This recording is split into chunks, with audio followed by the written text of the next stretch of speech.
Hello and welcome back to Game of Trades, your #1 channel for videos on the stock market and cryptocurrencies. This video is going to be focused on the S&P 500. Is this the top? A lot of people very worried about what the next move on the stock market is going to be. An increasing amount of people that have been bearish on the market are beginning to sound smart here. And that's a large part of what drives market psychology as things play out. The people who have a bias towards a certain direction begin to sound extremely smart, and people buy into the worst case scenarios. Perma bears that have been calling for the markets to crash throughout the past year and a half, obviously they got the top right, but are they right about further downside in the market? That's why you come to this channel, because we're not perma bulls, we're not perma bears. We watch the data, we make our research, and we put out our convictions.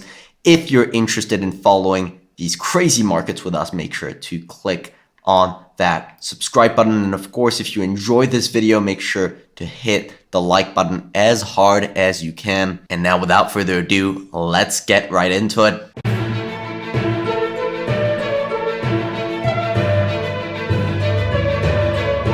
Now we're going to be taking a look at a lot of indicators in this video. We're going to be taking a look at this from many different angles, but I want to start with the technical picture.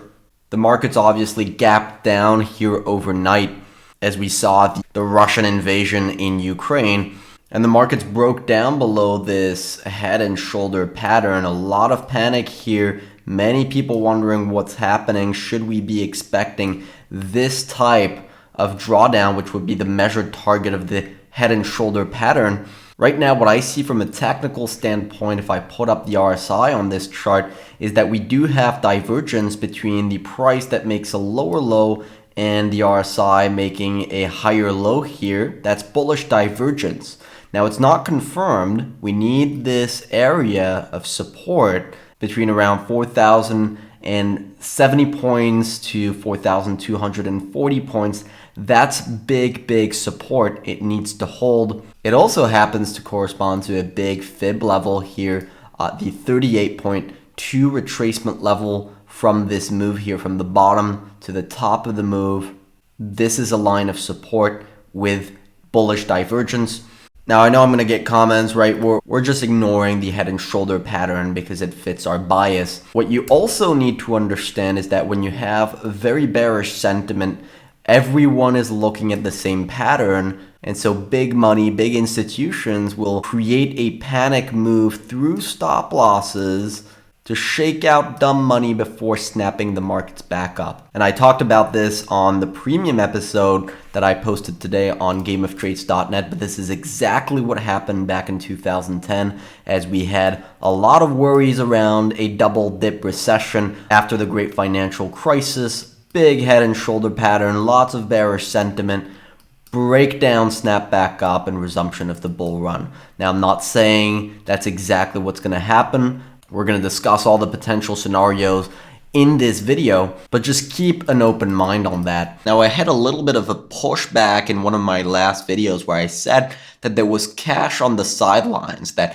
when sentiment gets very bearish, you have a lot of cash on the sidelines. And that's why I wanted to take a look at this chart here of the Fund Manager Survey cash levels that are up here at the highest levels since the COVID crash. At the very bottom of the crash, of course, those cash levels eventually piled into the stock market to create one of the largest runs. And of course, you can see every time cash levels go above this red line, this chart is quite well made here. When you see cash levels go above 5, it tends to be good for the stock market short to intermediate term. And you can see brief spikes even lead to temporary moves up in the stock market. You want to stay away from stocks generally when you have readings below 4. But ask yourself this question, right? JP Morgan just came out and said that they expect 9 rate hikes from the Federal Reserve in 2022, right? As we discussed in the last YouTube video, that is just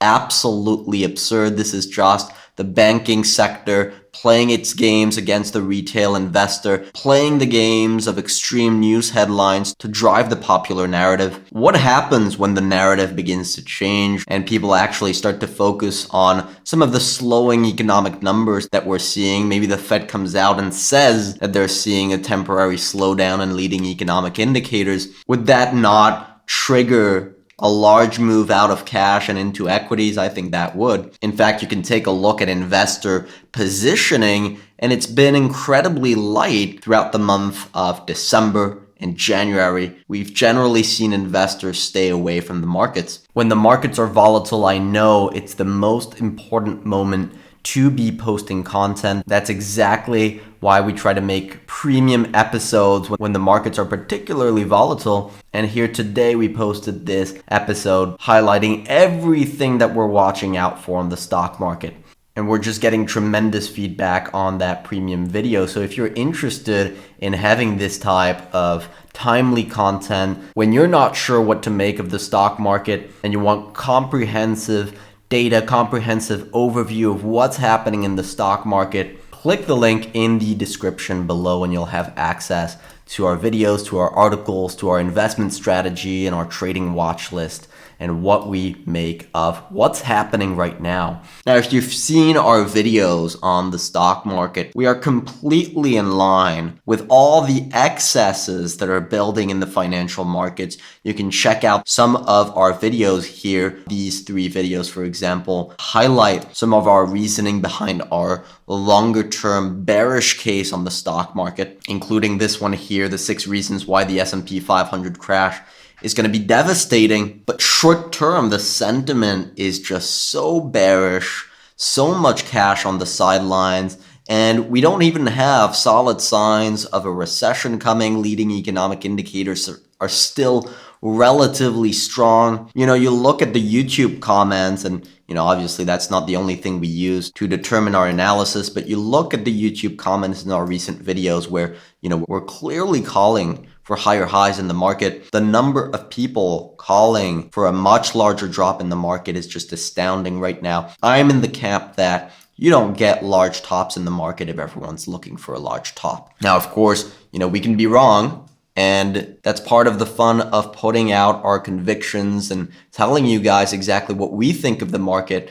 You have to make your own research and build your own convictions. But if you enjoy listening to our opinions, if you enjoy listening to the research and you appreciate the time and effort that goes into making these videos, do not forget to smash the like button as hard as you can. It really makes it all worth it.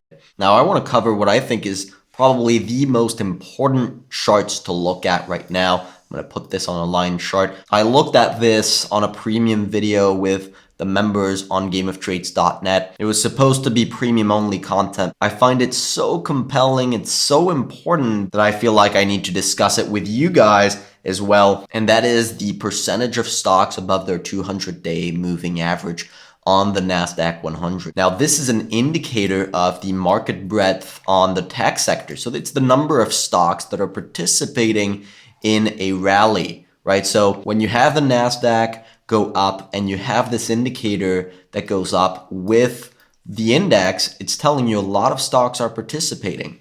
A lot of stocks are trending up. Now, let me just put the Nasdaq on top of this chart. And this is such a useful indicator because it can tell you when a rally is extremely weak and is unlikely to hold up. And, this is how we timed the January 2022 top here. We saw the breadth on the tech sector just absolutely crash down as the markets were trading at all-time highs. It made absolutely no sense, and a 20% correction followed. Now look at where we have the breadth.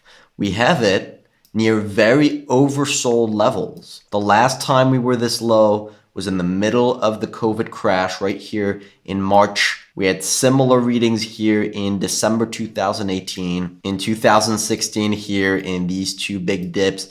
All of these readings, all of these bottoms in the breadth, these oversold readings corresponded to massive bottoms in the stock market. So I'm all for the arguments that are bearish long term on the stock market, but you have to look at the data objectively. And you can't think that long-term indicators like valuations, like stock market allocations, like 10-year rolling returns of the stock market, where we've seen incredible performance over the last 10 years, those are extremely useful long-term indicators, and they're all pointing to lower performance on the stock market over the next 10 years. But they in no way impact what is going to happen in the short term. Many of these indicators have been overextended for years now, and yet we've seen the stock market and the tech sector perform incredibly well. And based on the data, based on the macro, what we're seeing in our research, it seems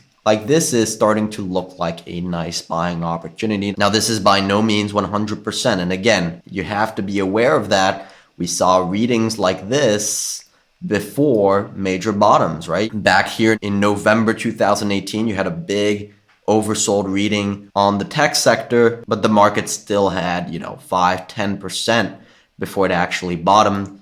I don't think we have much more downside left, but, I don't have a crystal ball. Nobody has a crystal ball. Could we see one more volatile move down? That's part of the fun of being in the market, is always having that uncertainty that you have to live with. Now, on a slightly different note, still looking at the Nasdaq, this has been one of our favorite sectors to buy the dip on over the recent weeks. You can check out our last few videos on the stock market, and we highlight our thesis on the tech sector in particular. But you can see this is a chart from Macro Charts, very interesting chart. I don't know exactly how they measure this indicator, but the MACD is a momentum indicator, and it's telling us that the percentage of stocks in the Nasdaq 100 that are at a buy signal, meaning they're about to see a bullish crossover on the MACD, is spiking.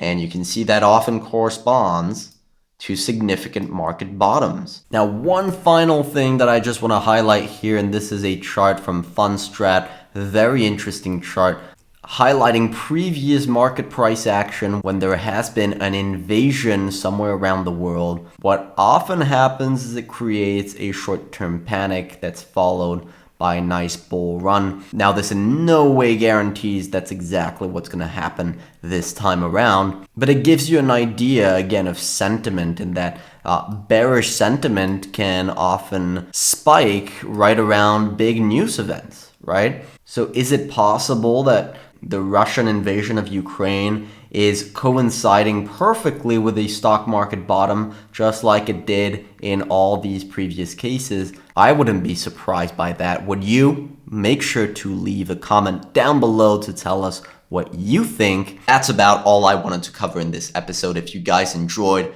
again, don't forget to smash the like button. Now, in the meantime, I wish you good luck on your trading, and see you next time.